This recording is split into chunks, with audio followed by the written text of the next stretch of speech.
Hello goes to Bodefeld. First as always. Back. YouTube chat apparently is working. It's again failed on the first try, got it on the second. I don't know. How y'all doing? Doing the thing again. We are going to chill for a bit here because, you know, I'd like to let a few minutes go by and let people file in. I'm also chewing gum and drinking coffee at the same time, and that's not a good experience. It turns out. I wasn't even thinking. I just took a sip of coffee with the gum, and it's like, whoa, what is that? What's going on? Hang on. That's not a good feeling. Nope, that's bad. Here we go. Jimmy, the cat, was in here sleeping on his bench on the floor, and as soon as I went live, he got up and walked out. He knows. You know, stuff's going down. Oh boy. Been a week, huh? I mean, we're not even going to get into it, but, you know, I figure my role in this whole thing is just give people something that they can do as a pleasant distraction. That is what I can contribute to the discourse, as it were.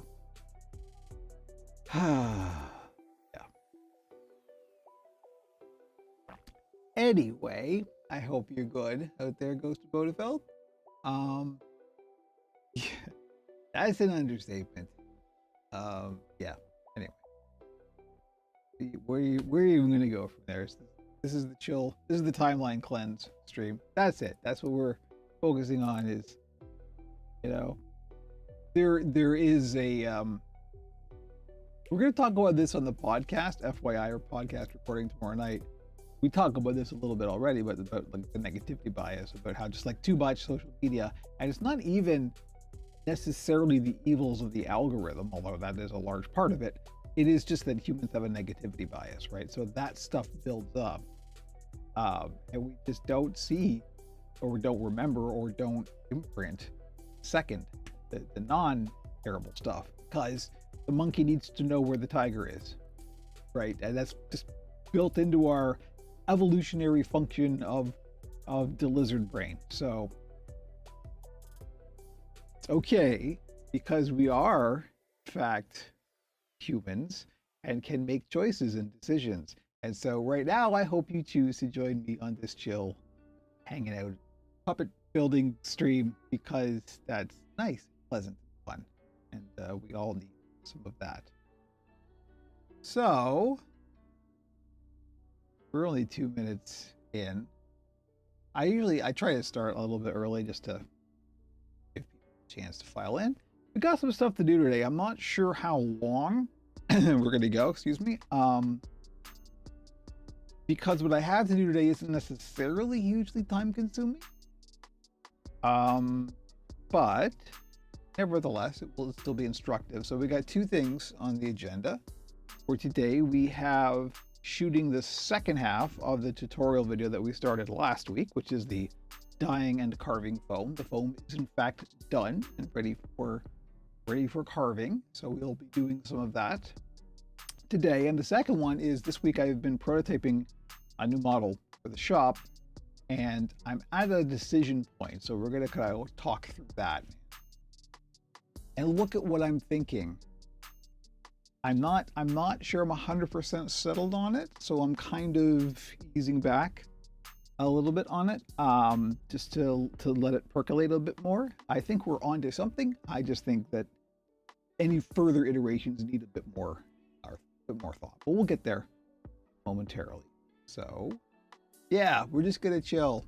I can't keep talking. I'm not good at filling dead air. Hey, Pinecone, nice to see you. I knew we get somebody. We usually get a few people. You know, it's time. What is time? I'll let you folks know this now. I'll also mention later and at the end There will not be a build stream next week, but you can still hang out because I am in fact taking a week off. My birthday is not this Sunday, but the Sunday following, the 21st. And I things have been a little stressful in general, just the world, right? Tariffs, etc., all that kind of stuff. And I think I've got it all figured out. Everything's fine, but I could use a little bit of unplugging. So I'm taking a week off, but one of the things I'm doing with that week is I'm hoping to do a whole lot of game streaming. So if you're on Owncast, i.e. goes to Bodefeld, you're good. Stay where you are. Everything goes in on Owncast. If you are not on the Pixels and Puppets channel on Twitch, YouTube, and there is also a second channel on PeerTube, although it's PeerTube, so you know, it is the same server.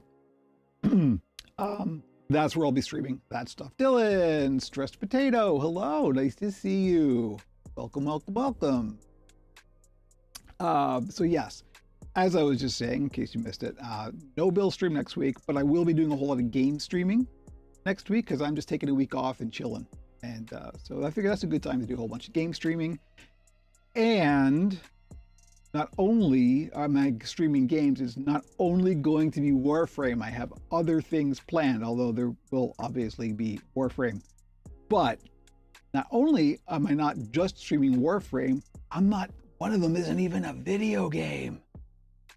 I've had some plans for a while. If you listen to the podcast, you know about this, about doing a new series for Pixels and Puppets called Tabletop for One, where I play micro tabletop RPGs.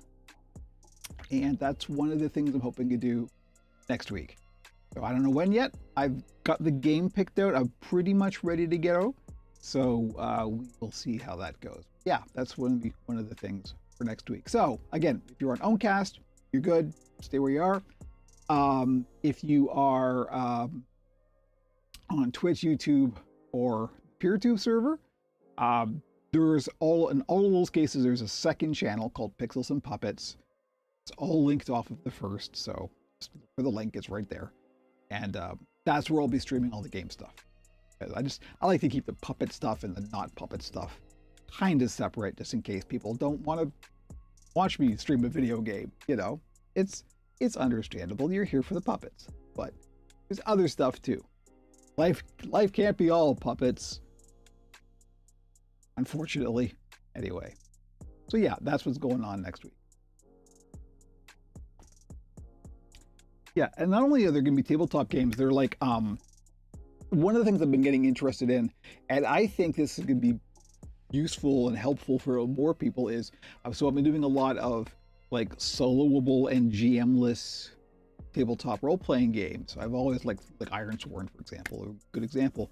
But there are a whole lot of like micro RPGs that you don't need to read a book. It's like a page or two. I have a very basic rule set, and it's just like, you know, a simple dungeon crawl or something like that. Something you can just jump into quick and easy. You don't have to put a whole lot of planning or thought into it. You can just kind of jump in and play it. I think that's a really good thing for folks to look at now, because we all need quick and easy distractions, obviously. And so I think that's a lot of fun. There's a lot of potential in those kind of things. So I think that's one of the things we're going to be highlighting on the Tabletop for One series on the Pixels and Puppets channel. There's your ad for today. But as I was saying earlier, today we got two things to get through. We are shooting the second half of the tutorial video that we started shooting last week about dyeing and carving raw foam. Then I'm going to be working on the current prototype, and I can actually show you what's going on with that. This may be the best camera for that. So I talked about it last week, and I talked about how I want to do a model that is more sophisticated than a sock puppet, which is my lowest kind of, you know, it's just the play on words of a sock puppet, not a sock, but it is a real puppet. But it's very simple and very compact. And something like, you know, a Greebly or something, which is a fairly elaborate rod arm puppet. I wanted to have something kind of in the middle there, because something is a bit more elaborate than a song, but not quite as, it's literally the size of the box, because I'm trying to cut down on shipping costs. We'll talk about the tariff situation in a moment. I have, if you haven't seen the tariff video, which was inflammatorily titled, I admit, intentionally. Look, you gotta do what you gotta do. Nevertheless, we are still open for business, FYI. Operation Puppet continues as normal. I will be soaking the cost of the tariffs myself, is the TLDR on that. I can't not ship to the US. So yeah, we'll just see how that goes. I think it'll be fine in the long run. Anyway, for the prototype, something that is that has more to it than just a song puppet, but you can still get into a very small box. Kind of like a small, but I didn't want to just iterate on the small. So we talked about it last week, and the thing I had come up with originally was, you know, Pac-Man frog, you know, the big, I think they're African frogs that are like just the big, and they're basically like a mouth with some legs. That was the inspiration for that. So this is where we are. So let me show you currently, and this is what we were working on last week. We built the skull and the curved mouth plate. So here's one of them. Just Ducky, nice to see you. So this is the current state of the prototype, and you can see I've added this sleeve on here because the concept being this will have this little short legs. And as a result, when you perform this for real, you're obviously going to want to obscure the performer's arm a little bit. So that's what the black sleeve is for. This should hide it enough that, you know, you're not going to lose immersion, as it were. But here are the legs that I made for this, and I think they're pretty good. They're actually styled on Kermit's, how I made my Kermit legs, which makes sense. It's a frog. But the placement of the legs is what I'm thinking over right now. Because I've got these, and these are going to be the back legs. And kind of the idea is that this is just a little squat, round kind of blob of a frog. And so I'm thinking that the back legs will go in the back, logically enough, kind of like that. That way they can either dangle down like that off the frame, or they can get kind of pinned up like that, and you can do it like sitting on a log or a baffle of some kind, right? So that would be the placement of, you know, the back legs like that. And so that leaves the question of what do we do about the front legs? And I was looking at some pictures of some African frogs and some bullfrogs, and the front legs on a frog like that, their feet are usually sort of pointed inwards, so they're like that in the front. And I think that would look pretty good, particularly, it's hard to demonstrate this without, but just trying to hold it together. There's no good camera angle for this, unfortunately. But if we've got, you know, a leg like this on either side, and doing a little short leg either on the side or the front that just comes around and both point inwards, I think is the way to go with that. So that's what I haven't made yet. That's what we're going to be working on the second part of today's build stream. But the first part, we'll set our little froggy here. Here's him with the froggy eyes ready to go here. I'm going to set this aside, and we're going to get set up for the foam carving stuff. That's the bulk of what we're doing today. I'm still unsure about the design for the front legs, so that's one of the things I'm just going to kind of be working through today on the stream. So let me put this, just going to tuck the legs up inside here, and so I can set it aside all in one neat, tidy package. And the eyes as well. They just all get bundled into the head. There you go. I'll just put this over there like that. I do also have to blow my nose. If you'll excuse me, I will do like so.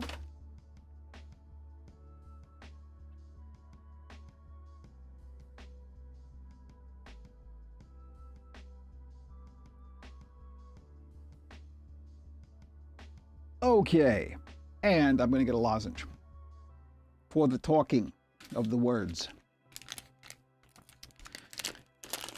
So let's have a look at where we are. It's warm in here today. It's been nice and frosty fall-like weather, and then today it's like, and even though it's not, well, it's 20 degrees outside.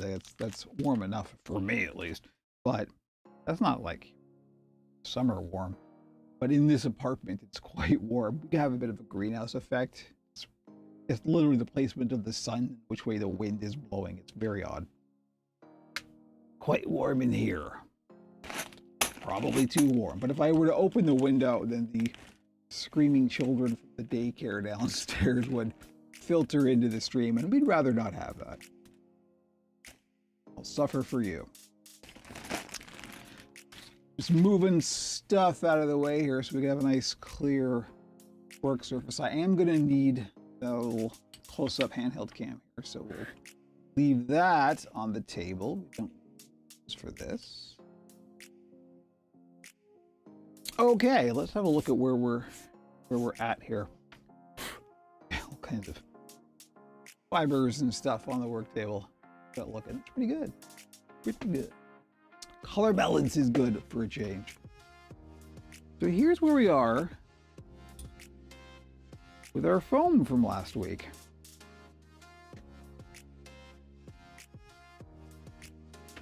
So, as you can see, it's pretty darn red. These are the genuine articles. These are the ones that we dyed on the stream last week. And as you can see, the color isn't necessarily consistent. This one is much darker than this one. And that's because this one probably went in first. I should save this bit for the actual tutorial, shouldn't I? Yes, Kevin, you should. Okay, let's do that then. Anyway, need these.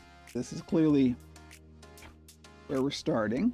So let's just get that together. I'm going to need my foam carving scissors. There's one.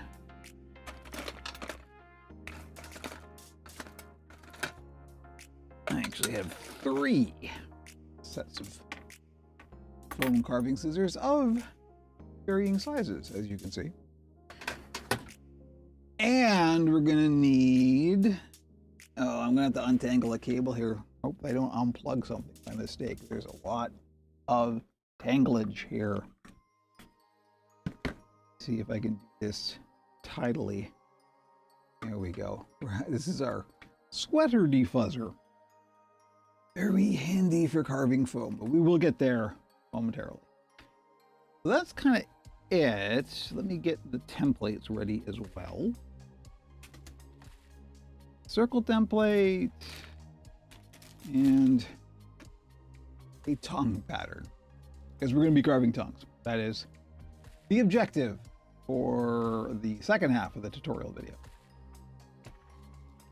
Okay, I think I'm pretty much ready to go. As usual, shooting a tutorial video, I'm going to be hiding the chat so it doesn't show up in the actual video itself. But I will still be able to see chat, so if anybody says anything or shows up or has any questions or anything like that, I will be able to see it. I may not be able to address it during the shooting of the tutorial because I am trying to focus on just getting the tutorial done. So, but yeah, anyway, we should probably just go. Okay, good. Let's do this. I'm going to hide the chat. Bada boom, bada bing. I remembered to put the Operation Puppet thing back, which I don't think I had last week. Oops. Okay. I got the lozenges. Let me just take another drink. Lozenge and coffee. What is me mixing minty flavors and coffee? Not a good combo. FYI. Sure. Right? Operation Puppet and Pixels and Puppets, right? Both sides of what I do on the internet. Okay. Let's get it rolling. This is, I don't even have to do a big intro because this is just the second half. We're just going to clock wipe to this and there we go. All right. Hello. Welcome back. It is now for me the next week, which is why I'm wearing a different shirt, even though you may not be able to tell because it's still red and black, but nevertheless, this is a different shirt because it is in fact next week. As you probably saw, if I remembered to do it, there is a still of how I actually dried the foam.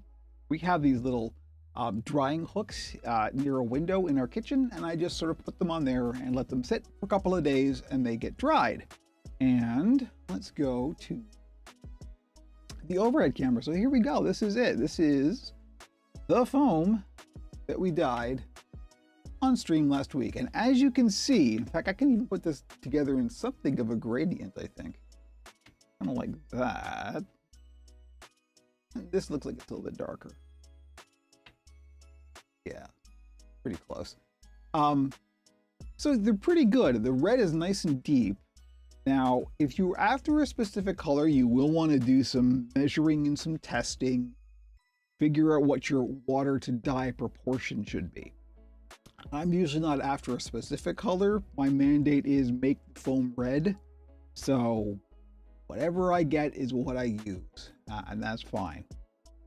But if you are after a specific color, for example, if you're not making necessarily tongues like we are, if you're doing other features, you may want a specific color that matches the fleece or something. You will have to do like testing, in which case you would just take a little sample of water and a little proportional sample of dye, and you would measure those and figure out what the 1 to 1/2 or 1 to whatever ratio is to get close to the color that you are attempting. It's not an exact science, unfortunately. People who do fabric dyeing in general are very skilled people, and even they don't get it perfectly every time. So dyeing is itself a whole subject that is very complex and is not necessarily 100% precise or reproducible. So just FYI.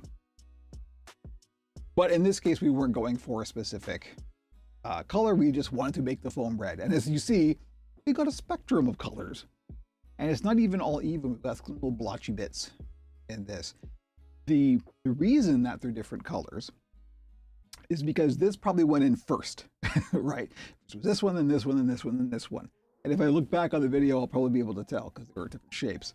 But that's because this one was just the one that got soaked in the most, and this one the least. So that just makes sense.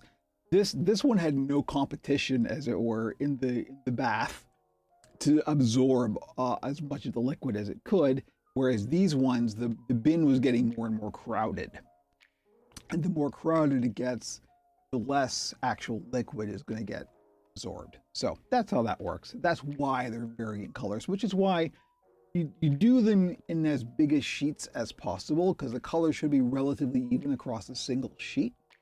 But again, I'm doing tongues in this case, so these are perfect. These will work just fine. So what we're going to do now is talk about the actual carving part, because that is the part that really gets people stymied, and understandably so. And the big question, of course, is how do you make it smooth? See a nice carved foam puppet, it's all looks like it's sculpted. How do you even do that? There's a few techniques. And in fact, it is complex enough that they don't even do it on the Muppets anymore. If you'll notice, the newer builds for the Muppets are all covered with fleece. Whereas that is not the case back in Jim's day. A lot of them were just raw foam. Because the actual carving of the foam is a very time-consuming and slightly imprecise technique. And so you don't get it exactly right every single time. So you may have to take a few tries at it before you get it right. And generally speaking, we just can't afford that kind of time anymore, which is unfortunate. But it is also, the puppets last longer if you cover them in fabric. The foam will degrade and it will change color with the lights and all that kind of stuff. It photo degrades, not in a like hugely fast period of time. I like to finish mine off with a lint shaver. We're getting there, Joe. Look, see this? See that? Yeah, we're getting it. Joe knows. Joe's got the thing. I am shooting a live stream, FYI. Joe Weatherford, fellow puppet builder, shout out, just chimed in with one of the techniques that he uses for smoothing foam, and that is absolutely what I do as well, and we will be covering that momentarily. But where do you start? Because like everything else, let's say you've got your dyed foam. What are you going to do now? It depends on what you're making, obviously. In this case, we're making tongues, but it doesn't have to be a tongue. It can be anything. I've made ears, eye bags, any kind of features, noses, you name it, eyelids, anything, any feature that you're putting on a puppet, you can do this technique with. Generally speaking, the smaller the better tends to work a little bit better, because again, it is a slightly imprecise thing, and so reproducing it is a challenge. Here's how I get around some of that. So I usually do, if I'm going to carve foam, I usually do a carve foam tongue. It's quite astonishing the difference that just a simple carved foam tongue will make to the kind of quality feel of a puppet. It's one of my secret weapons for like making a build kind of go. It's often the difference between, oh, that's a great puppet, or, oh, it's often that difference, and it's something as simple as this. So this is how I do it. There are two things. So for example, very often I'll start with, I have several sort of standard size tongues, and this is like one of the larger ones. And I just made a simple cardboard template, and we'll put that on there, and we'll just take a marker, trace around it, and then cut it out. If you don't have or don't want to use a standardized template, then I'll often start with just your standard circle template. So we're going to do that. We're going to do one of both, and just go from there. So let's start with the actual big one first. This one I don't actually need right now. I don't have any puppets that will fit this at the moment, but sometimes I'll just make up a couple and just put them in a drawer and save them for when I do need them. It's very nice to be able to like go, okay, I've almost finished this puppet. What do I need? Need a tongue. Open a drawer, pull the tongue out. There you go. You're done. Good to think ahead. So let's just, doesn't really matter the color. Pick one. Now, one of the things you might find, particularly as you get to the bits that got dyed last, this is really, really clear here. I don't know if you kind of see it. It gets really blotchy. Sometimes you just don't get all the dye soaked in the foam. If you work it a lot, you reduce the risk of that happening. But hey, some stuff happens sometimes. You just don't use that bit. The unfortunate thing is sometimes it'll look fine and you'll cut into it and start carving it, and then you'll find a patch like in the middle, in the core or something that hasn't taken the dye, which is a bit of a bummer, but it's just how it rolls. You just gotta roll with the punches as usual.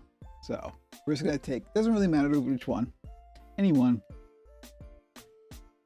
And you know what, let's see about using close-up cam here. This might be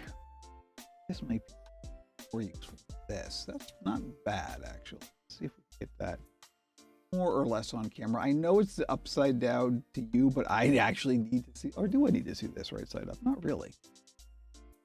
I just need to be able to see it. Maybe that's a little bit less disorienting for the audience. Let's try it like that. So usually what I'll do is I'll get a marker that is a darker color, but only a slightly darker color. So this may not show up well on camera. Demon Dreamer, nice to see you. Edit that out, Frankie. I'm shooting a tutorial video, Demon Dreamer, in case you're wondering why there's no chat. I'm going to do a clap here just so I can see the waveform when I'm editing. It's just, it helps me edit quicker. Anyway, so let me just take this marker because I'm not sure if this one's going to work, and this one's kind of getting old and dry now. So I'm not sure if I'll be able to see this. See that? Really, kind of a little mark right there. Maybe it'll be enough. And the other thing is, this isn't super precise. You are going to have, unless you're like, you know, Phil Fletcher level of precise, you're gonna have some asymmetry. Things are gonna get a little bit off because it's an organic process. But I kind of like that. I personally don't aim for a ton of symmetry in my builds. Just enough. That's all. You don't have to be mathematically perfect. You just have to get it close enough. So I'm going to start by just taking this marker, and we'll see. I might have to do it in a darker color, but we'll see. The other thing is for drawing on foam, you want kind of a soft. This marker is thankfully like a soft tip. It's almost like a paintbrush style, and that's a little bit easier to draw on the foam with, because anything that's got like a sharp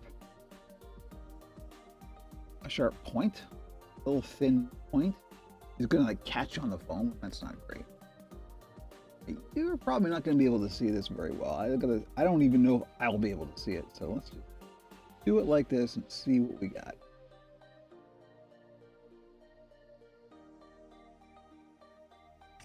I can see that okay. Yeah, you can see that too. Okay. So let's fill it in here. Again, it's a very basic shape. It's very,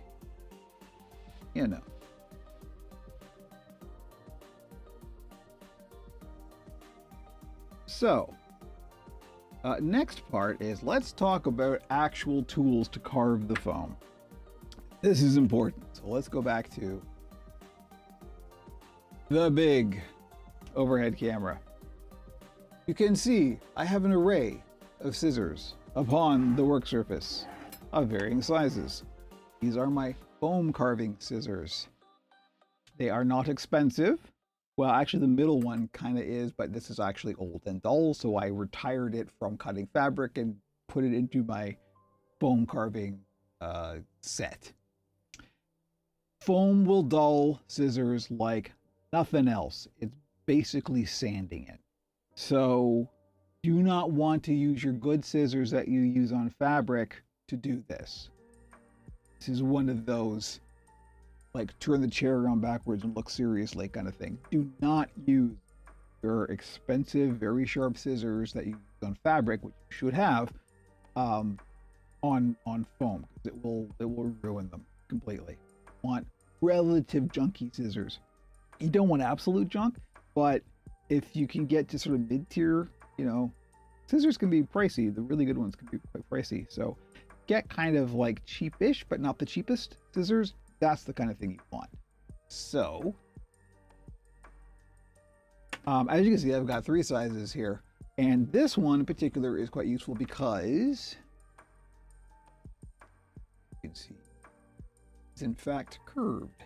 This comes in real handy quite a lot. So we'll demonstrate that in a moment. But obviously this is just for like varying levels of detail. Right, the bulk cutting I do with the big one, then I refine it a bit with the smaller one, and then I really get in there with the smallest one. And then to finish it and to smooth it all out, as our friend Joe already pointed out, we use one of these. This is the secret weapon.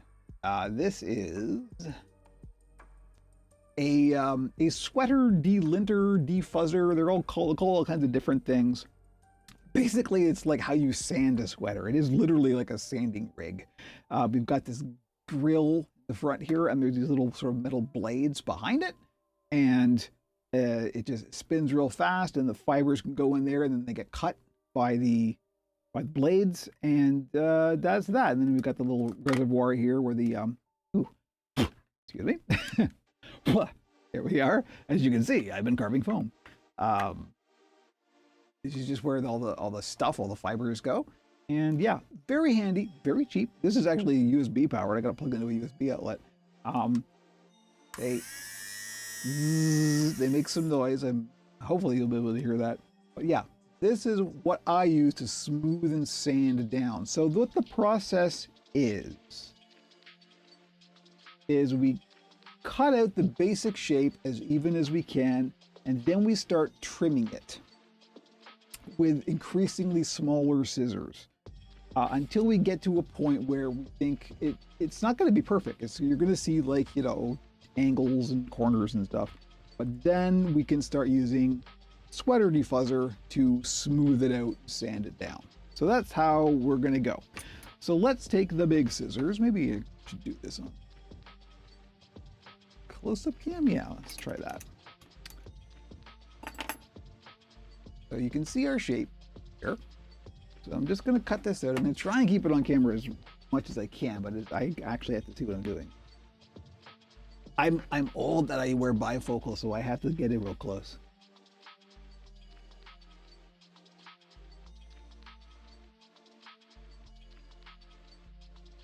So try and be as precise as you can. The other thing is when you're cutting anything, like anything with some thickness, like fabric or foam, always try and make sure that your blade or your scissors or anything are angled up and down.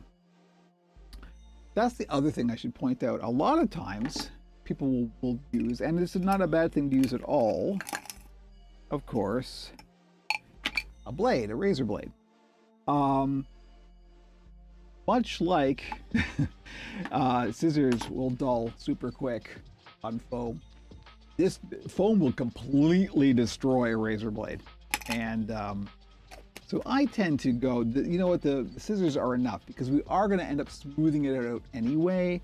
So I'm perfectly happy to use scissors. If you want to use, you know, a sharper blade, by all means, it is not a bad thing to do at all. This is just what I do.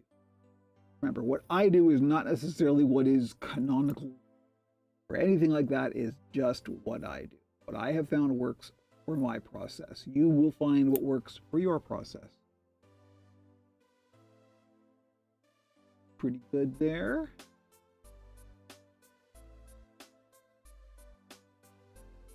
You are trying to make it even, but don't worry too much about it being mathematically perfect. There we go. There's our basic shape. And you can see it's pretty chunky. It's got, you know, it's got stuff going on. So usually what I'll do at this point is a couple things. One of the reasons why we do a carved foam tongue rather than just say like a, you know, a craft foam or a flat felt or something like that is because this has got thickness. This has got depth. This is 3 dimensions. And so we want to lean into that. It's also all kinds of fibers on this thing. So believe me, those little white specks are not the foam. That's actually fibers that are on it from, fell out of the sweater defuzzer. We do want to lean into the 3Dness of it. So first thing I like to do is decide which is the top and which is the bottom. It doesn't really matter. Just you can see we've got a little spot of right there where the dye didn't quite take. I know it's a little bit out of focus. Right there, you can sort of see. That's okay. We'll deal with that. It looks to me, just looking at it like this, I think I'll just decide on that's the bottom, that's the top. And the reason we want to decide that is because I will very often round off the top, but not the bottom. So I'm going to take curved scissors to do this. And make sure you're going with the curve in the direction that you want the curve to end up. And I'm kind of just trimming off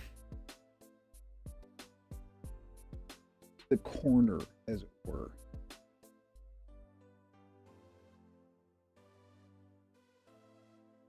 We do that all the way around the circumference. On camera, more or less.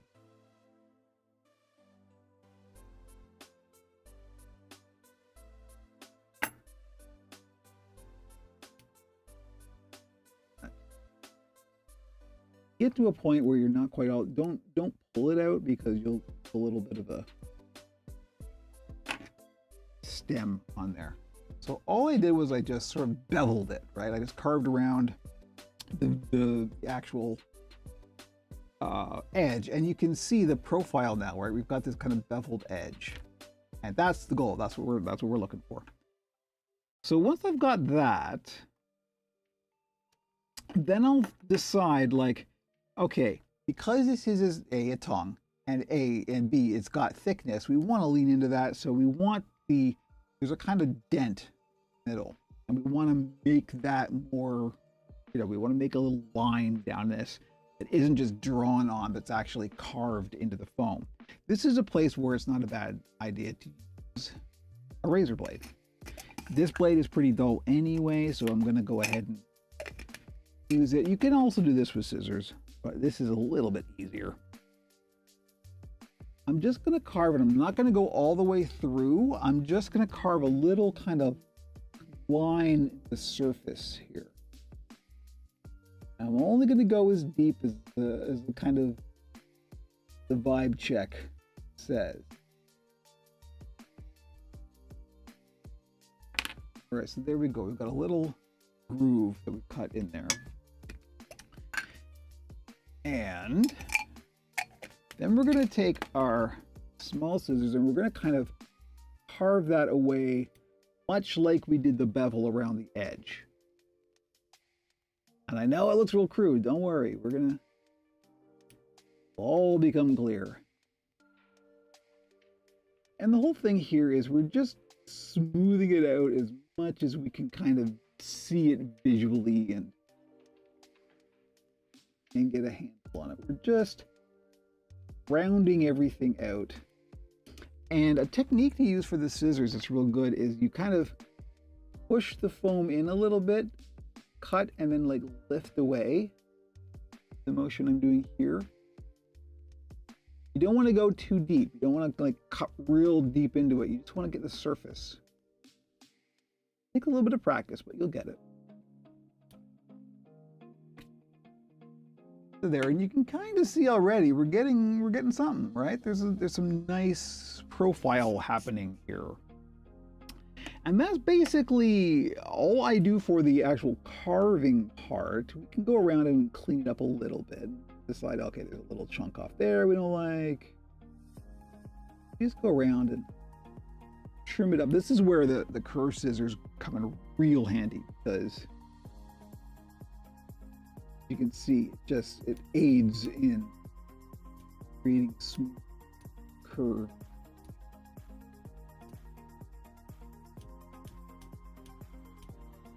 There you go.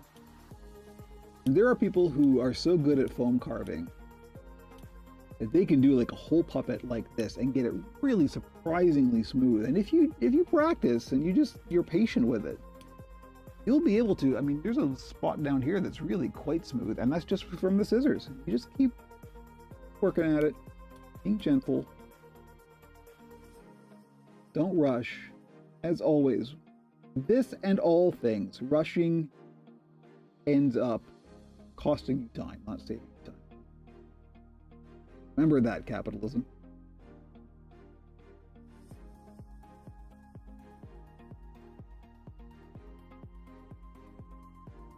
So, excuse me. Here we go. We're looking okay. Now, it is a bit crude, I admit. It kind of looks like a low poly game asset, right? We'll fix that right now, actually. So this is where we take the sweater defuzzer. I wish it would be a bit easier to show on this camera. It's going to be real tricky, but let's see if we can. And we're just going to do this. We're just going to sand it.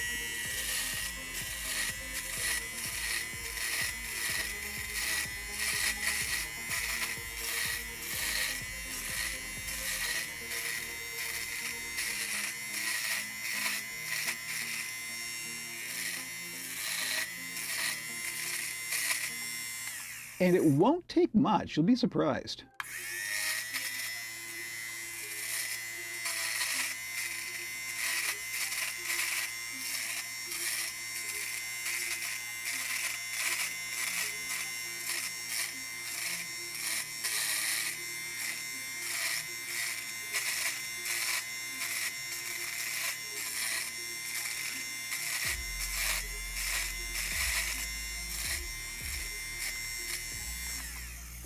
So let's see. So here's our sanded, our sweater defuzzed edge, and here's our not sweater defuzzed edge, and you can see quite the difference. Slightly out of focus. It's hard to find the actual focal plane for this camera. I don't think there is one. Or maybe the foam is just out of focus. At any rate, yeah, you can see already that's pretty good, and we just barely touched it. So you just want to go around and do the whole thing like that. Which is what I'm going to do now.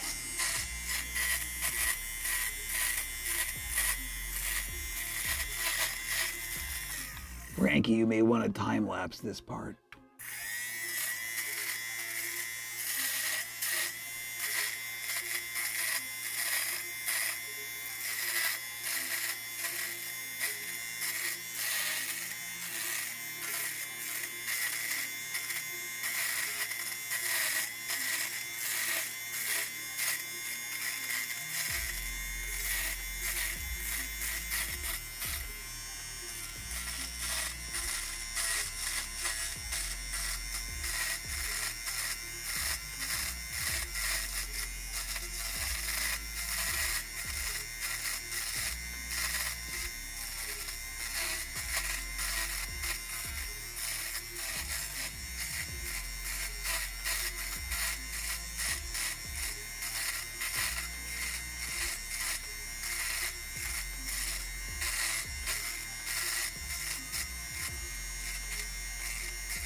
All right, let's have a look at what we got now. Looking pretty good. It can still stain a little bit more. I think we've got some divots down here and stuff.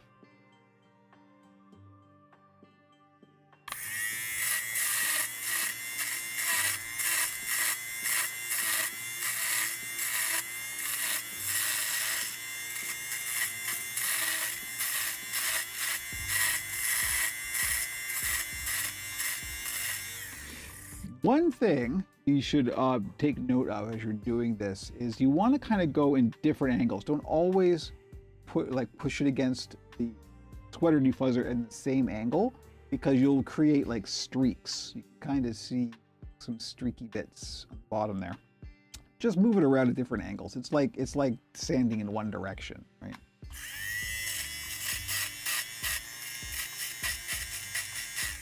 What I usually do is I sort of tap it like that. I move it around as I'm sanding it.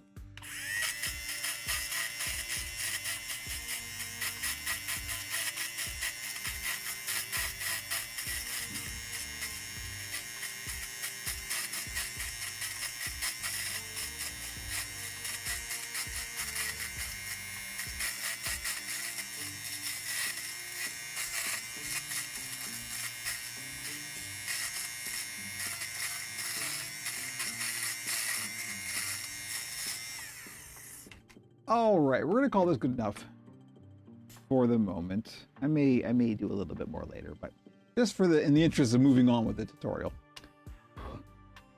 So once you're at this point, once you're happy with how soft it is, now that's quite the difference. You have to agree that this is looking pretty good. Now we do have that white spot. Don't worry about the white spot. We'll deal with the white spot in a minute. It just happens. So we're gonna take that marker that we used originally, and we're going to just give it a little bit of shading. And here I usually really lean into it. You want to get a whole lot of ink kind of down into that foam. It's going to be a very subtle effect, but it is going to be noticeable. It's one of those, you don't consciously see it, but it just adds to the overall impression. But this is also how we're going to deal with those white spots.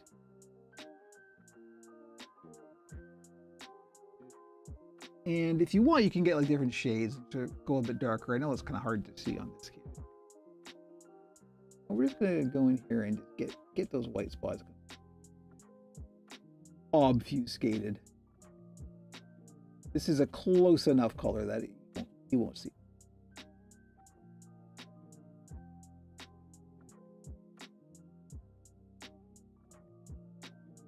Now, do take care to not touch this with your fingers until the ink is dry.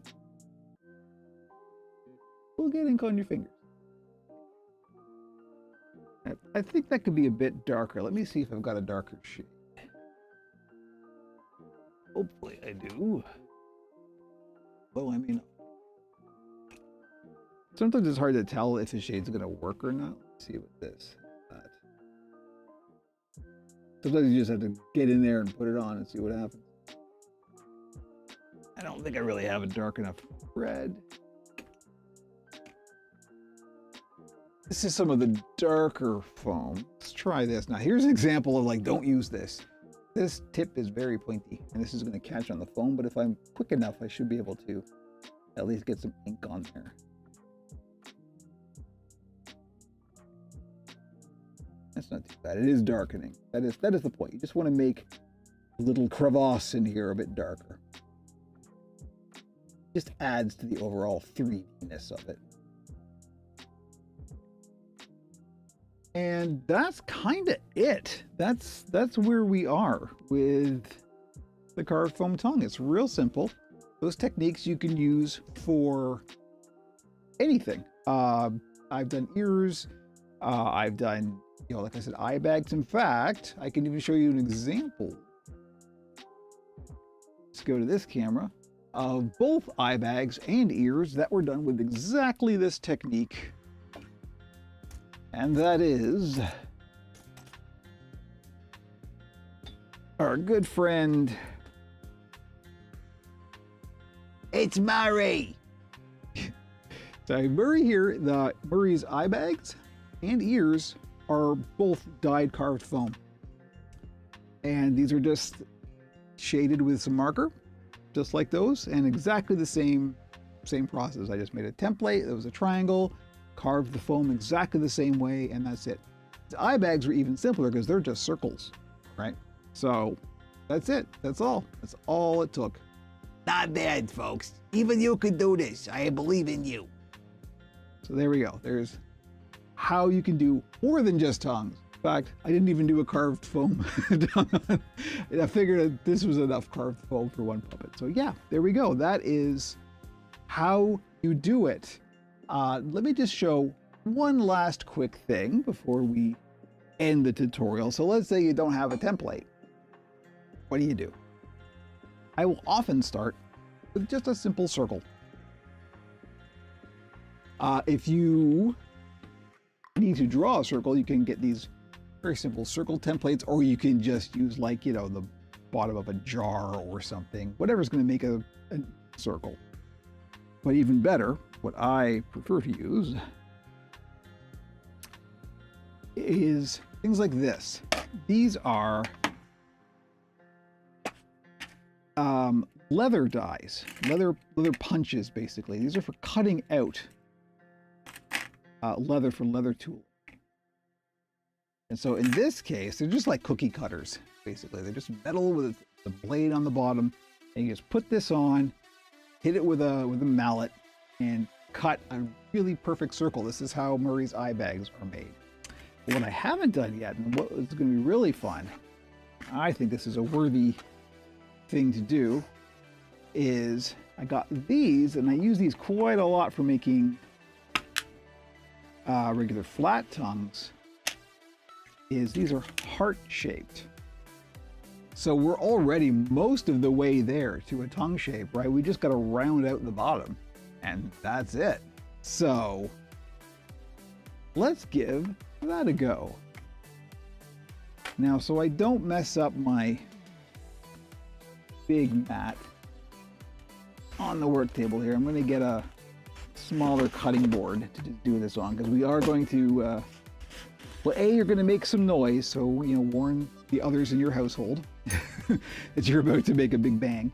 And I just don't want to accidentally cut into this. Even though it's a cutting mat, I try and keep it tidy for the sake of the stream. So I just have an old. This actually was used for leather dyeing. As you can see, there's some stuff happened here. That's leather dye. That's all that is. So you want to use a softer mallet, these nylon mallets, again, for leather tooling. And you just kind of be careful not to hit your fingers, not like I know from experience.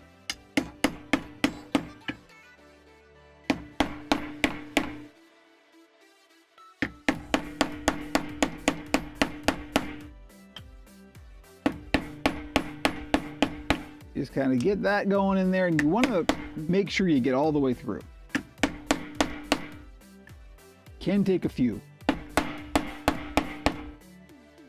see how we do. We're not quite all the way through on one side there. How's that? Just Still, tougher foam than it looks.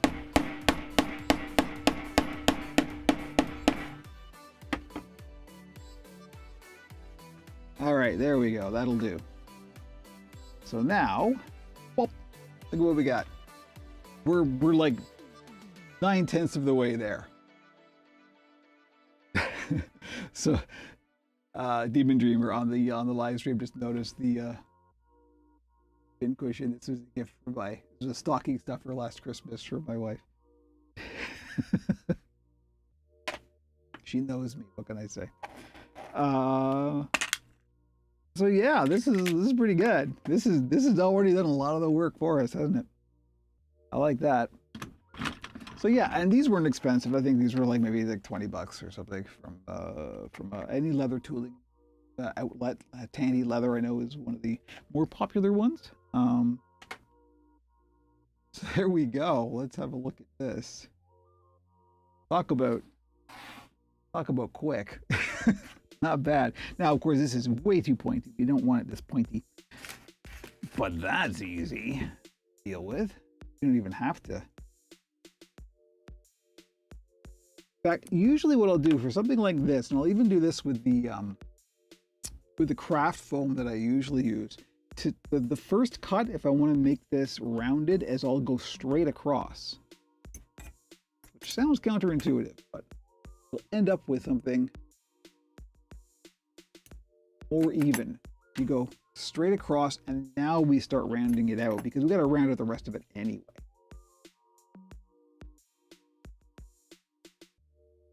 So just like before, we're gonna bevel the edges. I love a beveled edge.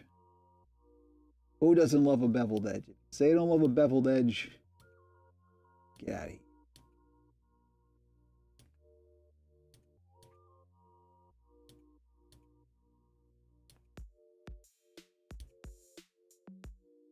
Righty.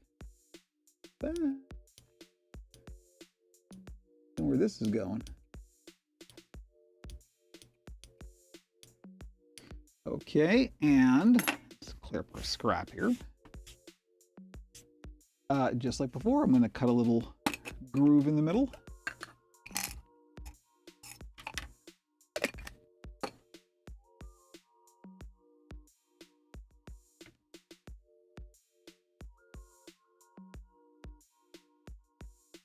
Sure, get on camera. The whole secret to this kind of thing is to just be gentle. Don't try and do too much at once.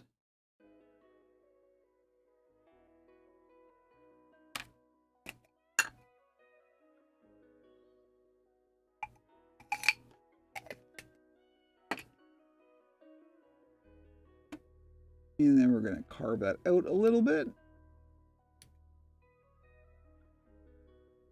And I'll often try and make it so this goes down in a V.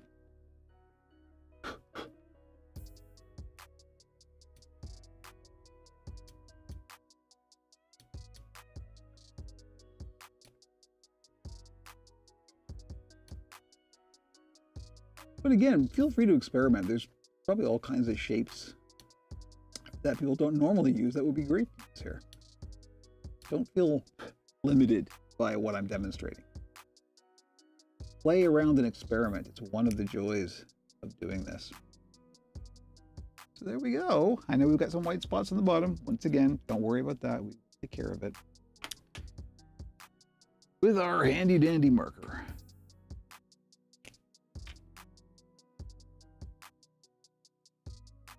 Oh, you know what? Oops. Sanded first. See, even I make mistakes. Even I, like, I'm kind of genius.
Wow, this is looking really good already. That's the wrong marker. Let's try this one. Yeah, that's better.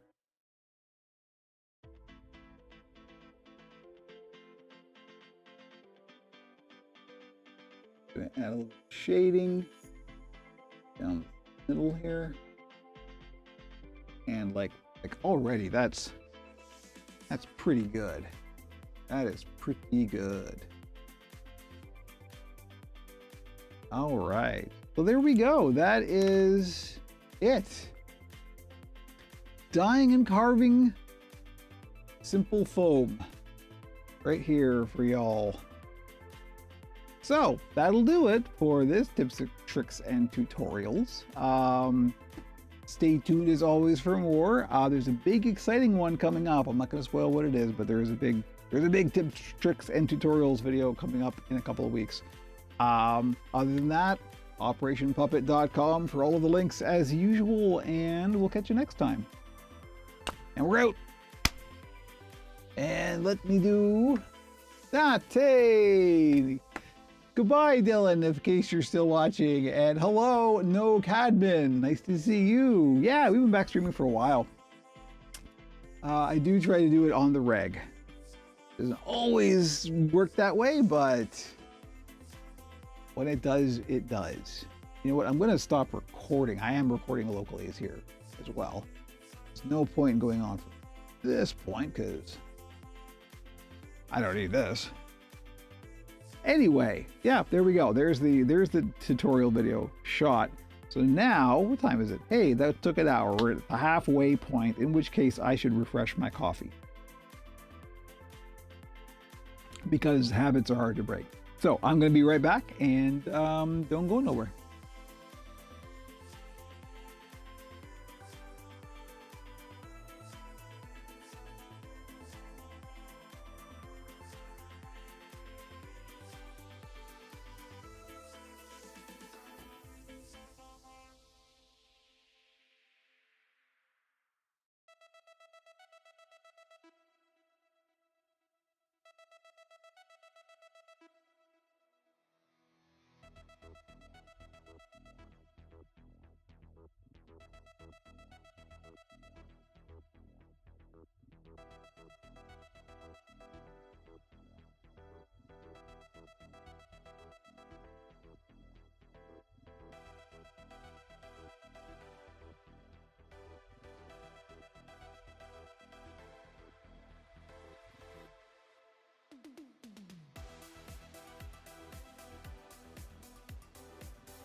Thank you so much, No Cadman. That is so nice to hear. Yeah, I just realized this halfway point here. This is probably a good time to reiterate the stuff that I talked about in the intro, because this is like mathematical probability. The most number of people are probably going to be around this time in the stream, because people take a while to file in when I start streaming, and a lot of people don't make it all the way for the 2-hour stream. So at the end is not necessarily the best place. So now is a good time to talk about what's going on with that. So some announcements from the Operation Puppet world. Next week, there will not be a build stream. However, because I'm taking a week off, there will be a whole lot of video game streaming next week. That is at least the plan at this point. I'm sure there's going to be a bunch. I don't know if it's going to be every day, but I'm going to try and aim for every day. Not just video game streaming, but tabletop game streaming as well. It's not just all Warframe, folks. So if you didn't know, on the Owncast, it's just stay on Owncast, you're good. Everything gets broadcast to the Owncast server on PeerTube, on YouTube, and on Twitch. There is a second channel called Pixels and Puppets. It is linked off of to the header or wherever the links are for that platform. That's where I'll be streaming the gaming. All the gaming and tech stuff gets streamed to that. That's also where the podcast, the video version of the podcast lives. And so yeah, that's where I'll be streaming next week. So I am still around. I am still streaming. I'm just not going to be streaming puppet building. I'll be doing some gaming stuff on my week off. And the reason I'm taking a week off is because not this Sunday, but next Sunday is my birthday. And it's a big one. So there you go. Please join me for the gaming stuff. If you are in the least bit interested, chances are if you're on Twitch, you probably are slightly interested in gaming. So there we go. That's what's going on next week. The other big announcement is about the tariff situation. For those of you who don't know, I am in fact in Canada and therefore have been affected by the tariff situation. Well, not to make too much political commentary here. However, I know a lot of people outside the US have just stopped shipping to the US, and I contemplated that. Thank you very much, Demon Dreamer. Hopefully you'll be around and closer to. On mobile, I use Twitch, on PC, I use Owncast. There we go. Nice. So you're covered. You're good. Join the Twitch channel anyway. You know. I'm glad I provide so many options too. Believe me, I would not dream of not doing Owncast and PeerTube now, just because I own those servers. They're mine. I can do with them what I like. So that is a valuable. I mean, archivally, just to have the PeerTube server and have everything just there is really, really useful and valuable to me. So anyway, what was I going on about? Oh yeah, the tariffs. Good heavens. How could I forget? So yes, what I have decided is I do need to still ship to the US. I can't afford not to keep the business going. And I am also not going to be raising my prices by the 35% that the tariff is, just because I don't think my clients could do that. That would turn so many people off that the business would be effectively dead anyway. So I'm just going to eat the cost myself. It's entirely possible the tariffs will go away at some point. TBD. I know there's legal challenges and stuff happening with that, so we will see. However, yes, I am still shipping to the US. In fact, I had the first post-tariff US puppet going out after stream, which is going to be the big experiment to see how this goes. So I am paying the tariffs out of my own pocket. It's a big hit, but it's the only real option. So yeah, it'll be okay, Demon Dreamer. You know, don't worry, Operation Puppet ain't going nowhere. Even if at some point I have to scale back the business end of Operation Puppet, it's still not going anywhere. I will still be doing this. I will still be, you know, taking commissions and doing builds. There may be slightly less of it, but I'm going to be doing this until I can't do this. It may not be the only thing I do, but it's always going to be a thing I do. So don't worry. Operation Puppet's not going anywhere, no matter what happens, unless it's like a horrible tragedy, which, you know, hey, it's 2025. Anything could happen. Yeah, it's don't worry, Operation Puppet good. So yeah, please continue to hang out. And hey, if you are so inclined, operationpuppet.com, this is a real good time to buy some puppets, let me tell you. Yeah, anyway, so that's what's going on there. So we're business as usual as far as my clients are concerned. So there we go. Speaking of which, let's get on with it. I am going to take another lozenge despite the fact that I'm drinking coffee, and that's a bad combination because I do want to be able to keep talking because it's a live stream. So I did show this a little bit at the beginning, but of course folks have filtered in since then, so let's talk about it again. In fact, let me get this stuff out of the way because we're done with the tutorial. So let me do a little bit of cleanup here before we carry on. These are good. These turned out real good. This is the heart-shaped one is just, that was honestly so little effort to get to this. I'm like, yeah, maybe this camera's better to show it off. Honestly. This autofocus should actually work.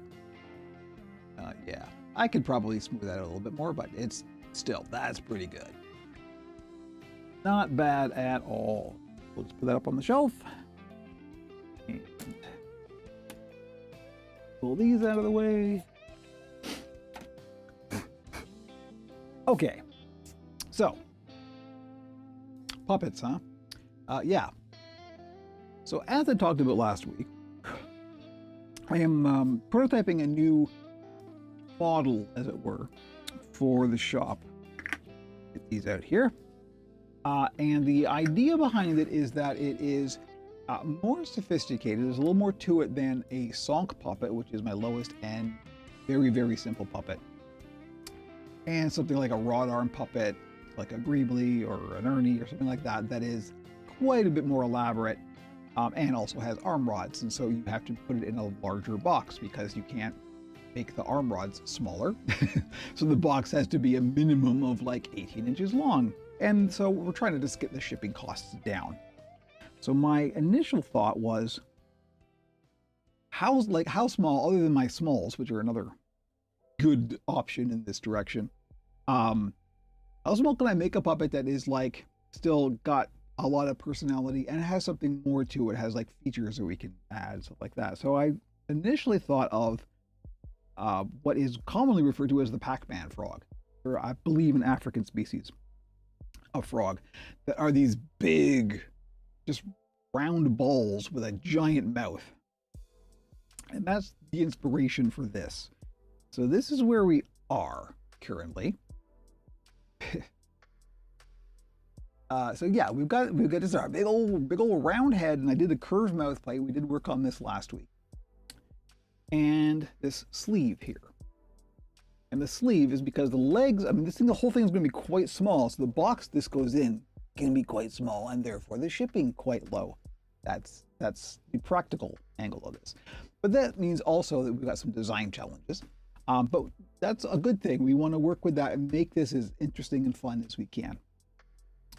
So this was the first thing, was the curved mouth plate. And I think that really suits a frog, you know, character. Frogs are generally look disappointed with the world. Who can blame them? So, you know. So this is where we are. The reason I got the sleeve on here is because if we have these little short stumpy legs, we're going to want to be able to obscure the performer's arm because it may go above the frame. So that's what the sleeve is for. And the leg situation currently, let me just tuck this up in here so we can get a little bit more, see what we're doing here. Oh, you know what I'm going to do here first, just for demonstration purposes? I'm going to take a little clip. And I'm going to close the mouth. Closed. Because that will be able to demonstrate the kind of design going for here a little bit better. We've got them. I know it's a little bit blown out. This is very bright fleece. So I made these. So these are some of the short stumpy legs, and they're actually kind of based on Kermit's, as you may be able to tell. Done in the Kermit style. Of course, it's a frog. But what I thought was, I'll do these and I'll attach these in the back. And then they can either dangle off, you know, the end if this thing is being performed above the frame.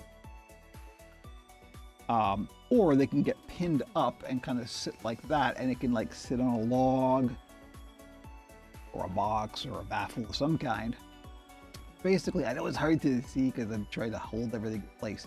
But we've just got these back legs kind of sitting a bit like that. And so now we need to work on the front legs, and that's kind of it. The rest of it is relatively straightforward. A couple of eyes, tongue, carved foam tongue perhaps. And that'll be it.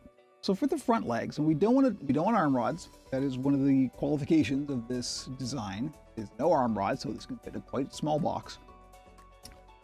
And in looking at some pictures of some frogs, their front legs will often kind of point inwards like that. And I think that will look real good, right? We have these dangly back legs kind of hanging off the back like that. And we have these little short stumpy forelegs kind of curve around like that. So that's what I'm working on next. Now, in terms of design, I actually think I want to make them pretty close to these, just basically smaller versions of these, because these are doll joints that are in here, so these can turn. And I just made a real simple knee joint there by literally sewing across. This is just a tube stuffed with fiber fill. Simple design with a lot of character. Well, thank you, and hello, welcome, Shop the Bud once again. That was the goal, and that's of course always the goal is, and I think this is one of my design strengths is I really like minimalism, and you know, Don Sahlin, the famous Muppet designer, is one of my big inspirations. And it's because it's about taking extremely simple forms and just seeing how much personality you can put in them. And it's quite astonishing how much you can get out of such a simple form. And already you kind of get a feeling for what this character's personality should be, right? That's when you know you've got the magic. Right there is when you can, when the vibe check passes, good. So that's kind of where we are. Now, when these legs get attached, I still haven't quite decided at what point they should be attached. Probably down there seems about right.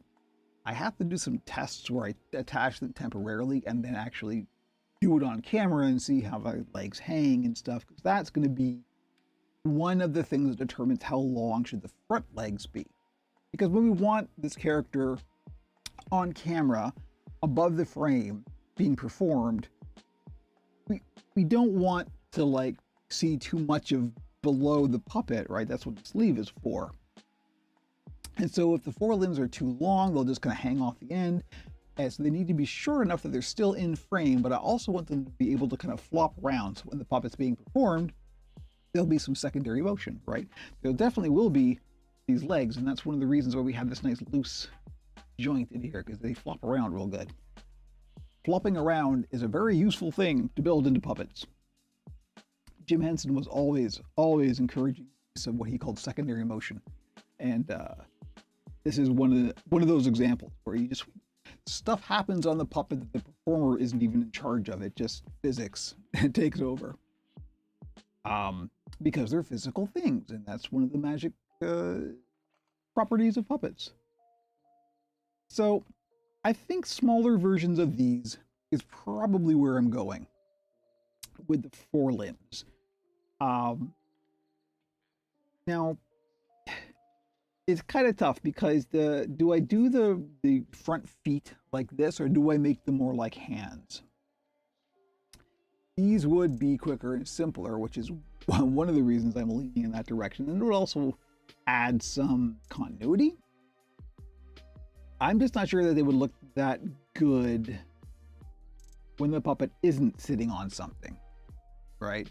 Then we may want to go with something a little bit more arm-like that would make more kind of contextual sense as the puppet's being performed when it's not sitting on something. And that is something that I do have to think about, of course, is, you know, I don't know how this character is going to end up being used because I'm selling to the general public.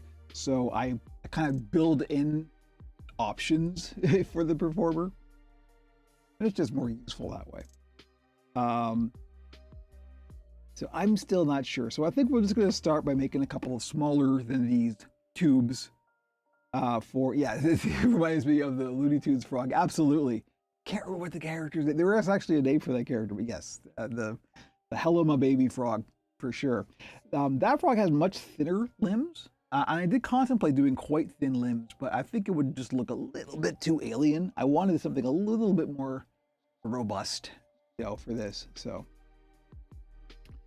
but yeah, I think to start with, we're just going to make a couple of thinner, smaller tubes for the forelimbs and go from there and just kind of let it percolate in my brain. This is why I was saying, like, I need a little bit more time with this.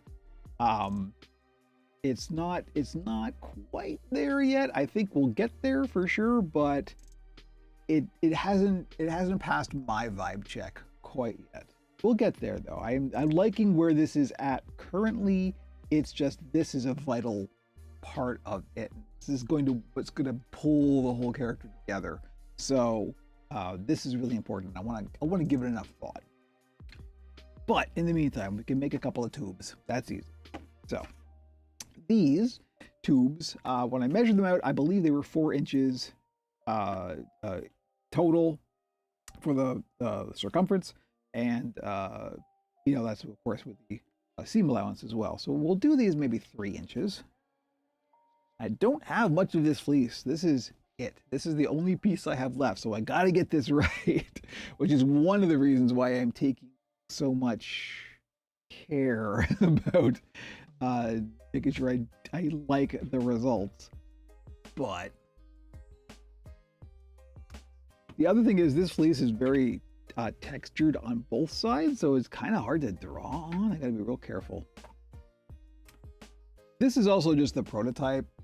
So this may, if I like where this ends up, I will probably put it on the shop, because everything I build, I make sure that it's shop worthy. But if this doesn't work out, that's okay, because this is just a prototype. So that's just how prototyping goes. It always takes a long time. And now you've had a glimpse about why that takes a long time. I'm going to grab a green marker here, slightly darker than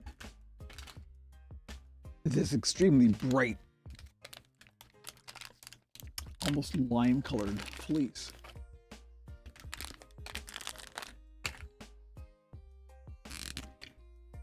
And so we said 3 inches, right? And that includes the seam allowance. So let's do that. We'll 3 inches. I'm going to cut slightly inside this because these markers can soak through. And these are, I forgot. Yeah, that's right. These are like the total after before the drawl joints went in, I think was 7 inches. So we'll make these, I don't know. We'll make these 5. Start with 5. I can shorten it if we need to, so go with 5.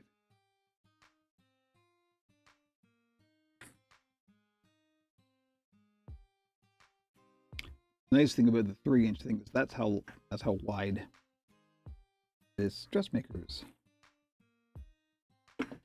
is. So there's our 3-inch rectangle. And likewise on the other side.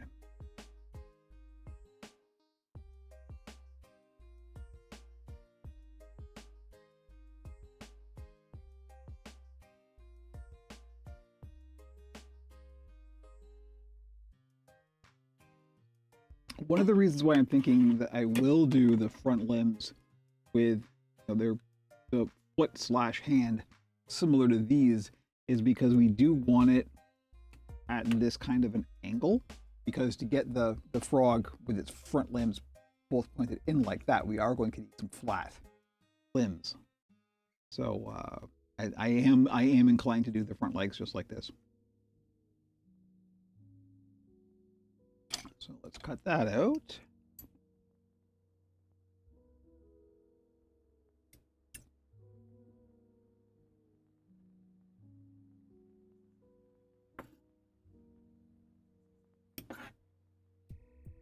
Get the sewing machine out here in a moment.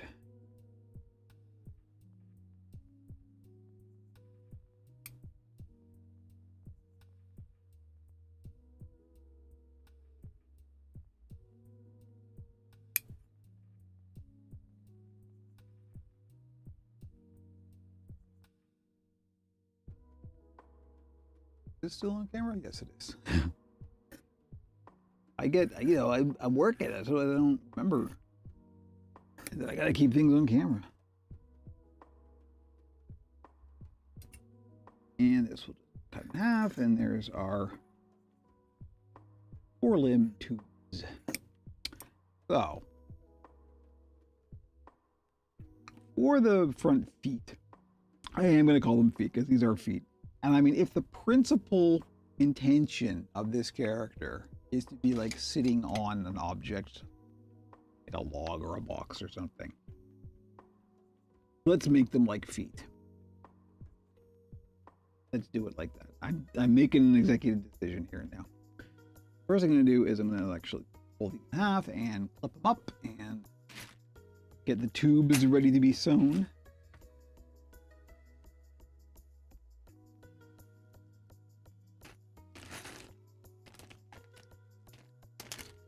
Then we'll look at the front legs.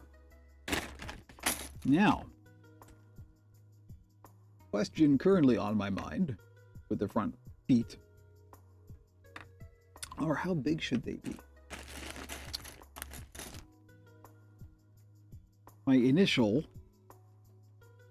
instinctive reaction was, well, they should be smaller, just like the front limbs, than back legs. However, if we have smaller limbs but the same sized feet, that might work well, right?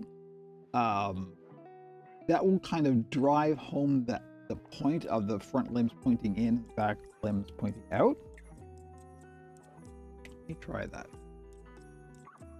Probably just have enough fleece to be able to do that. So again, this is a prototype, so it's okay if it doesn't go 100%.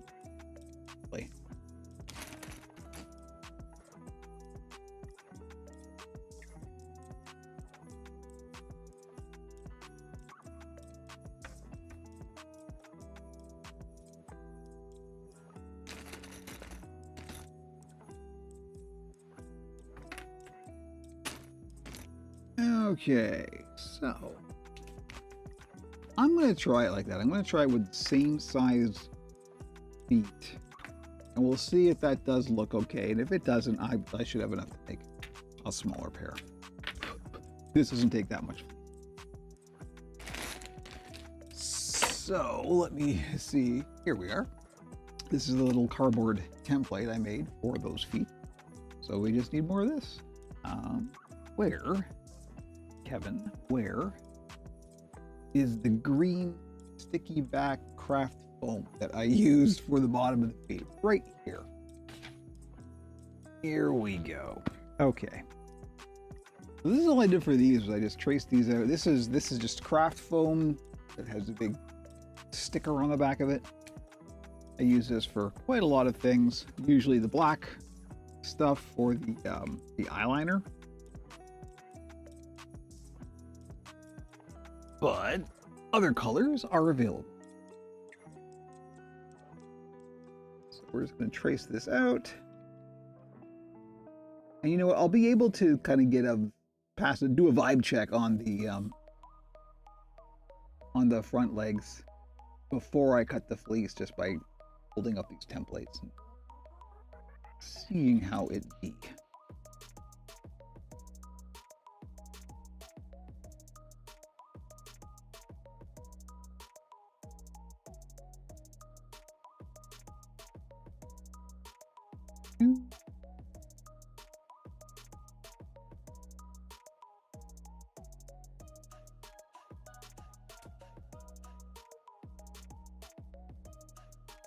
All right, and for cutting this stuff out, I use the foam shears once again.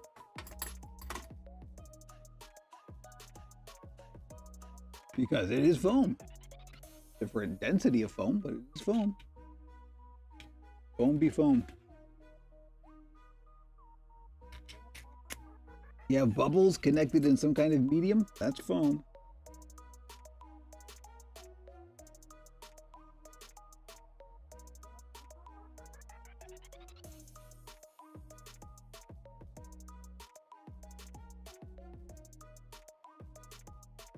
Now the thinking with this model is I'll be able to do more than just a frog. I'm next thing I'm thinking of is probably a pig, squat little pig, little like sticky outy boobs. You know, maybe a dog, little pudgy puppy, or a cat. All animals will suit this very well. It's a very chibi kind of design. I mean, it's a circle. It's literally just a circle, you know. Turns out there's a lot you can do with a circle.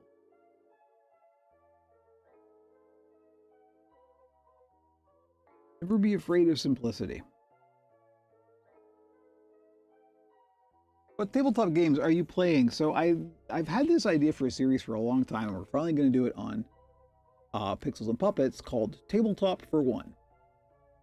And because I really like GM-less, soloable tabletop games.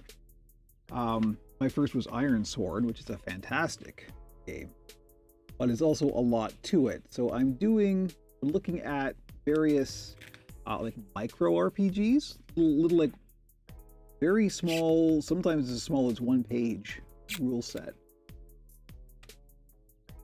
So the first one, it's called Grotten, 1 Bit Deeper. That's the one I'm getting prepped.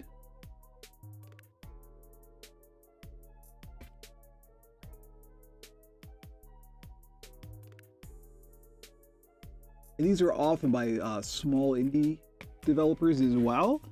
This I got on itch.io. So it's nice to support small creators. As a small creator, I tell you, that's true.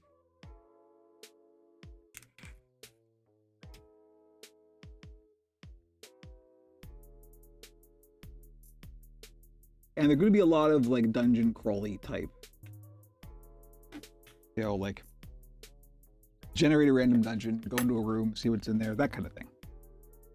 Real basic stuff, but that I find very fun, and it's very easy to get into and just jump in, and you can like have a game in an hour kind of thing, and it doesn't like eat your life, you know. Okay, so there we go. There's our front limbs. So let's have a look here.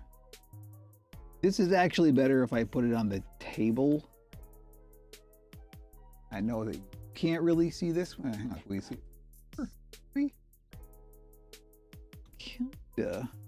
And it's a little far away, I know. You know what? They're too big. They are too big because I want them to almost be touching. They're not bad, but I think slightly smaller. Where we want to go. These, you see what I'm talking about, though. You can get the vibe of what's going on here. It's not bad. I do think slightly smaller than this, though. Which thankfully is easy to do because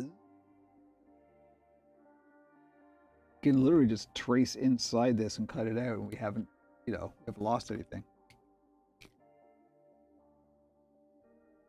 I'm gonna do that. It doesn't have to be a lot smaller, just slightly smaller, so they fit in the available space a little bit better.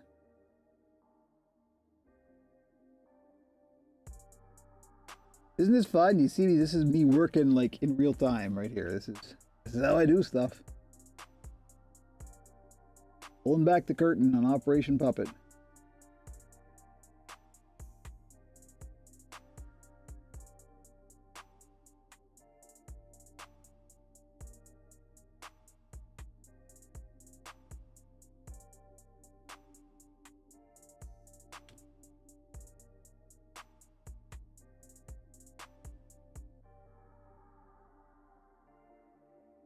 So the other tabletop games, for the longest time, I have played a series of tabletop board games called the Dungeons and Dragons Adventure series. And they are all soloable, GM-less, tile-based dungeon crawlers. I really, really like them. Probably be doing some of that. It is the creative process.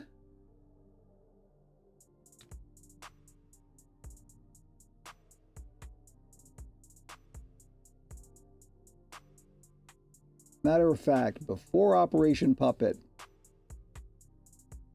when I was still figuring out what the heck I wanted to do, I had started streaming board games, and that was the D&D Adventure Series was one of the games that I streamed.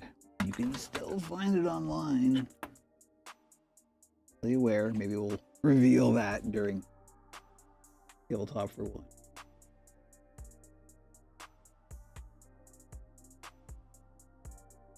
See a previous incarnation of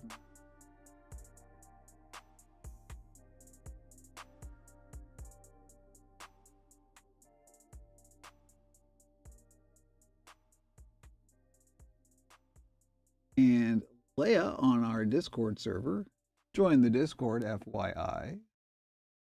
Going to be towards there. Apparently, there's some Warhammer like tile-based random dungeon crawler games that I'm checking out. Well, do I 3D print the models for my tabletop? So no, a lot of the ones that I play most often came with miniatures, so I don't do.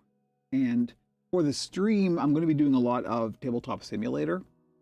The very first one we're doing, Groton, it only uses some square tiles, and I've made like digital versions of those. You can just load up into Tabletop Simulator. It's way, way easier to stream.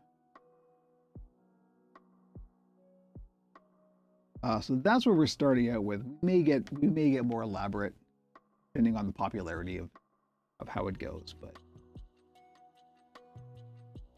and who knows, we may even bring in more people. Just me.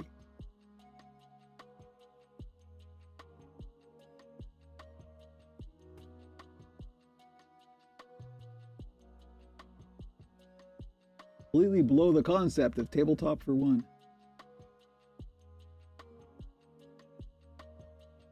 Then we get to do a joke with the title graphic, right? I've already designed the logo.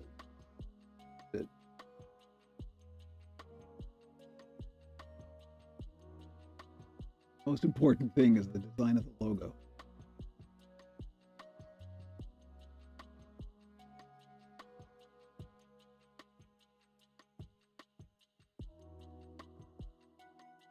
All right, there we go. We have trimmed down our feet.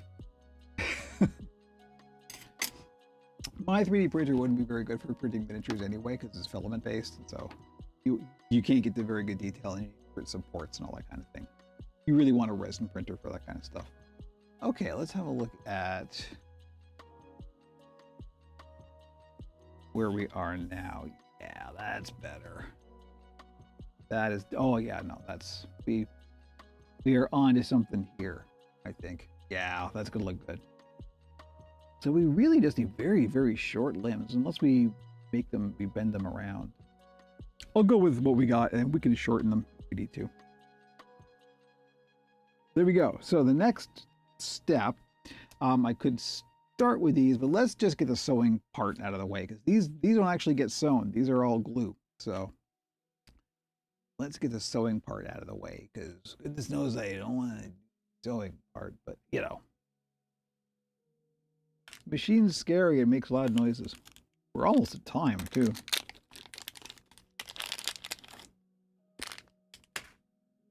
Okay, sewing machine. Machine for sewing. We are.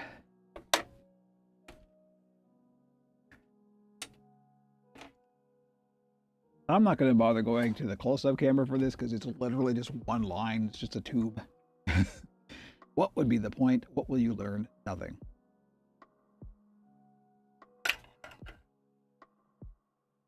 Already have the correct color thread. Almost like I just sewed something of this color.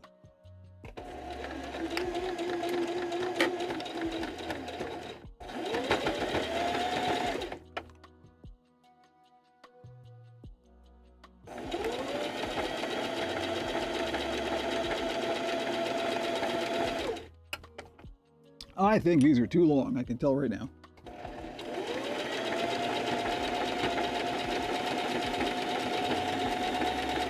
But better to have too much than not enough, as always.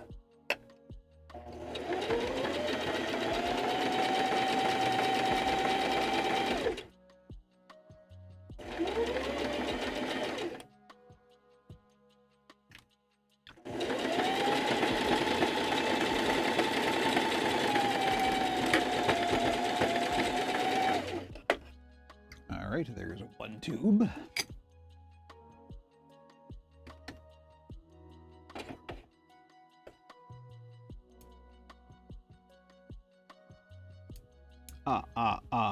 And now the second tube.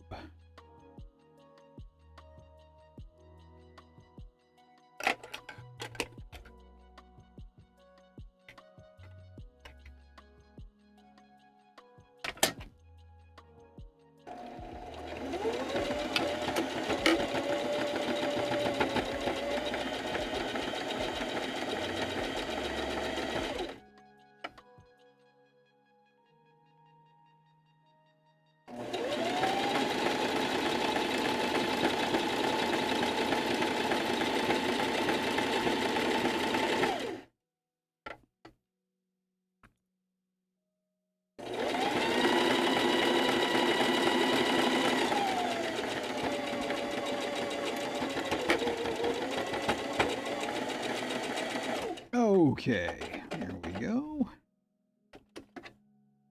Super, super simple. Just a tube. So that's it for the sewing machine, thankfully. The next part is where it gets really interesting. We got to go to overhead cam because we're about to, you know, I should open the window too. Need a bit of ventilation. Thankfully, I don't have to use the mask, though, because we are going to use some spray adhesive.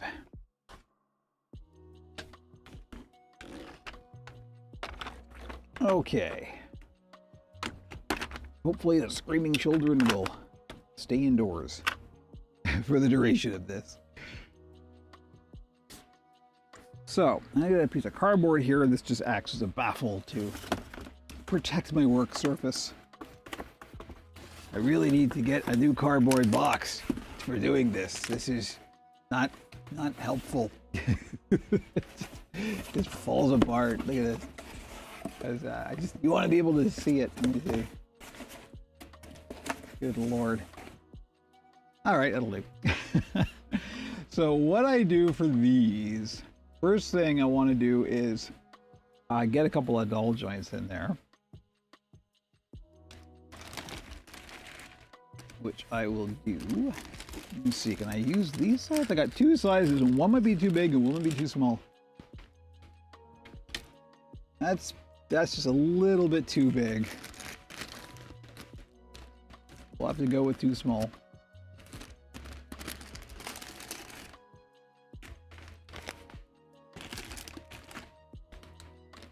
That's okay. This bit we don't really need to worry, we just need the peg poking up. So, what I'm gonna do is I'm gonna peel off the sticker and we're gonna put some hot glue and just glue this down to the sticky bit. There's that. Try and get it so it's not actually sticking to your fingers. Good luck. Did that. This is, of course, sticking to my fingers. I don't really need to use the hot glue here, but I just do for a bit of insurance. Behave yourself. I'm on camera. There we go.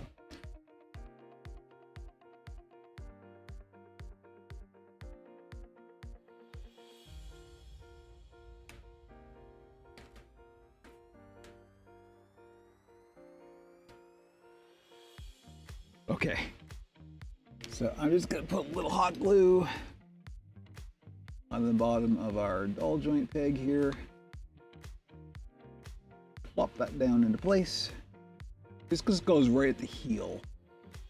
I do a lot of when I'm doing feet, this is usually the kind of thing I do for the feet.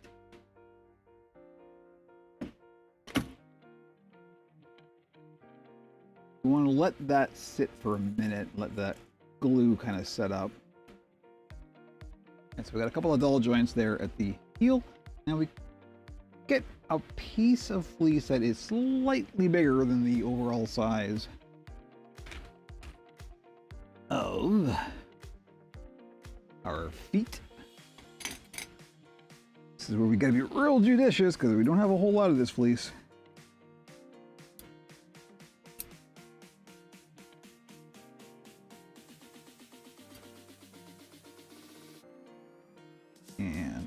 cut it this way.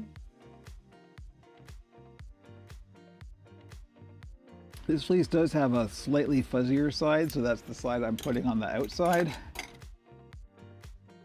So let's do, go this way. Is that enough? That's enough.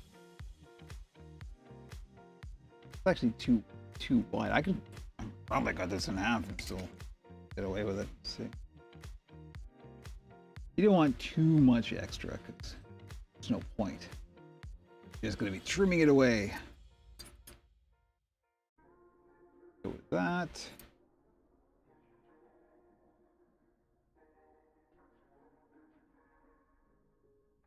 This is a case where you don't really need to pay attention to this direction of the stretch.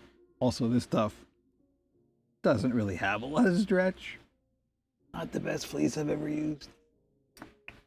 And again, prototype, it's fine. So there, hopefully that will do the trick.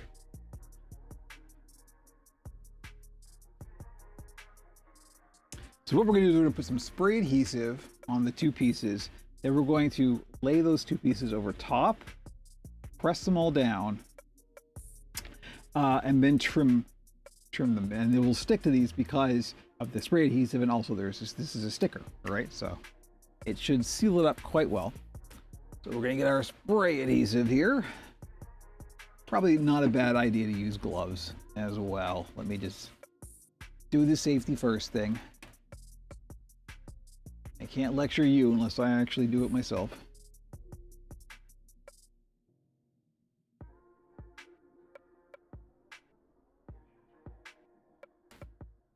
Dennis, hello, nice to see you. Just FYI, you're joining us a bit late. I will be wrapping up quite soon, but nevertheless, welcome, and you can always catch up on the VOD. So, hello, hello, hello, all you lovely people. I'm forced to take my rings off so I can put on some gloves. Oh, the trials of an elder goth.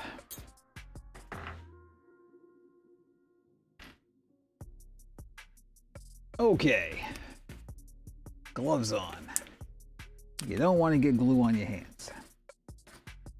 So this is spray adhesive. You don't really, I mean, it's never a bad idea to wear a respirator, but for this stuff, you don't really need to worry about a respirator, but you do want to use gloves because you don't want to get it on your hands.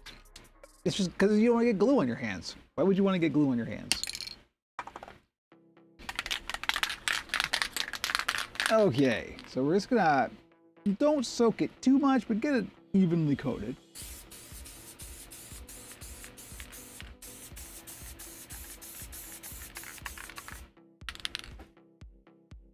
And just give it a minute or hit it with a hairdryer for a few seconds.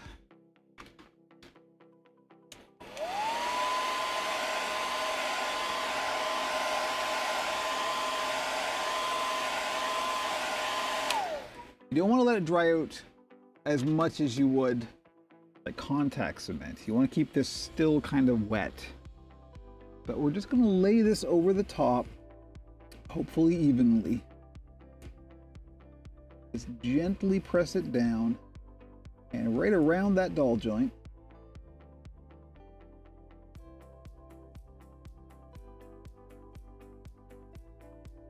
Likewise with this one.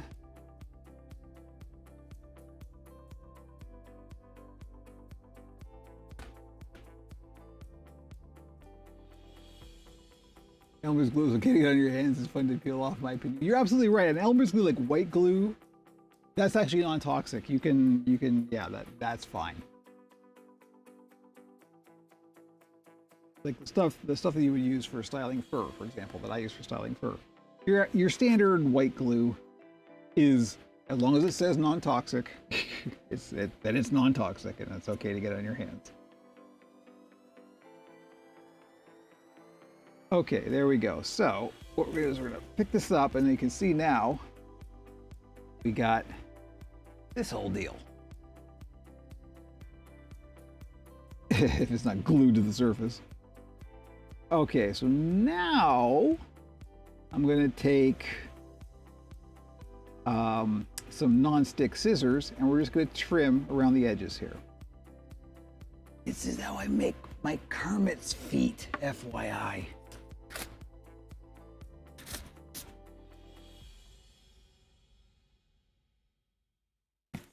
Although Kermit actually uses felt. My Kermit uses felt on the bottoms. This is foam.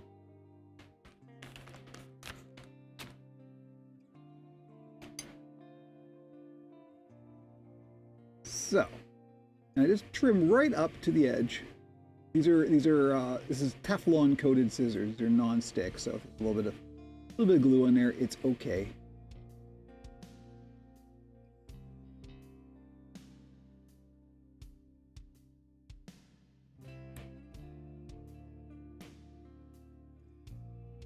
Try to make nice smooth cuts. Try not to get too snippy.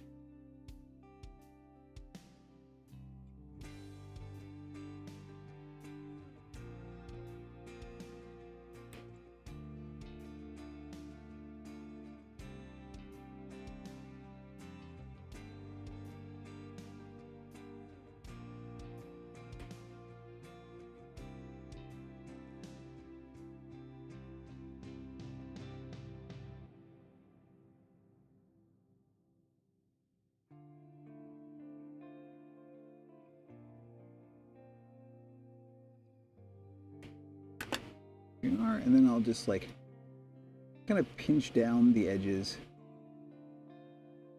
get it all kind of flush, sealed up. May go through and trim some of this a little bit, make it a little bit cleaner. This fleece is very fragmenty. A lot of little fibers start to get dislodged and fly off and get everywhere.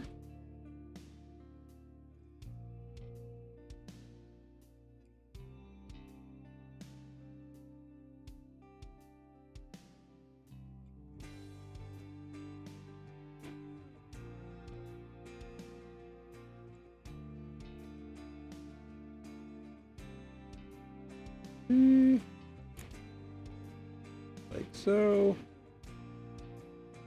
Thing I just did, do it again.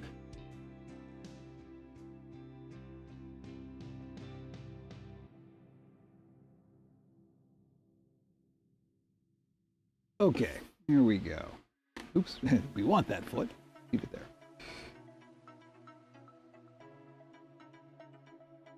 The foot shape looks a little like the end of your corn. You're right. Yeah, no, and this again, you don't have to just use feet for this. This could be anything, any shape. It's nice to have the kind of flat, untextured bit on the bottom in case you do want to use them as, you know, feet to stand up kind of thing. It makes them very nice, flat, stable-ish. But there we go. There's our feet. That's it. All there is to it. Nice and simple. So what we're gonna do. It's our time. Ooh, we're almost at time. I'm not gonna go any further than this, but I will post where I'm at up on the socials as always. Let me just trim this up, and then we'll do our wrap up.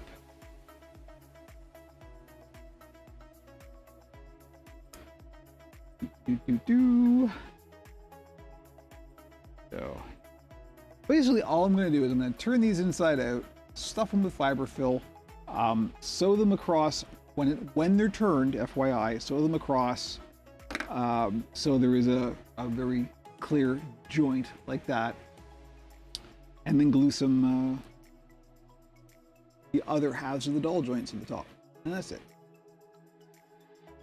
And they're super easy to attach. Just putting the doll joint in and doing your thing. So there we go. That is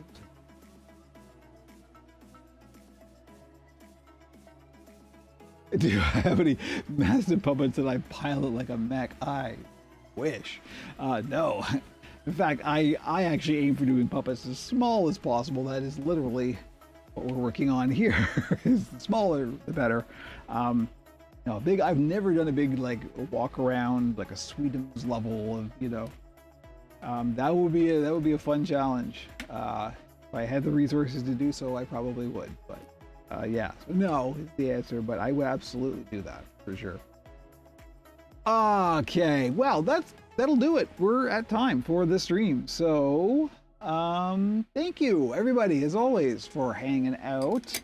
I will repeat what I've already said twice before. There will be no build stream next week because I am taking a week off because not this Sunday, but next Sunday is my birthday. However, I will still be around because I will be streaming gaming stuff, both video and tabletop gaming, on the second channel, Pixels and Puppets, on Owncast. Stay there. On PeerTube, YouTube, and Twitch, there is a second channel called Pixels and Puppets. If you go to OperationPuppet.com, all of the links are there. And yeah, so join me for that if you are so inclined. That's what I'll be doing next week. I'll be playing a lot of games of various descriptions. So there we go. Yes, nice. Thank you very much for joining. As always, if you're not in the Discord, join the Discord. Again, links, operationpuppet.com. Everything is there, including the TikTok channel is back. I haven't actually added the TikTok channel link yet. It's Operation Puppet. TikTok / whatever, Operation Puppet. Yeah, the TikTok channel's back. We'll talk about that on the podcast, which we are recording tomorrow night. It will be released on Saturday morning.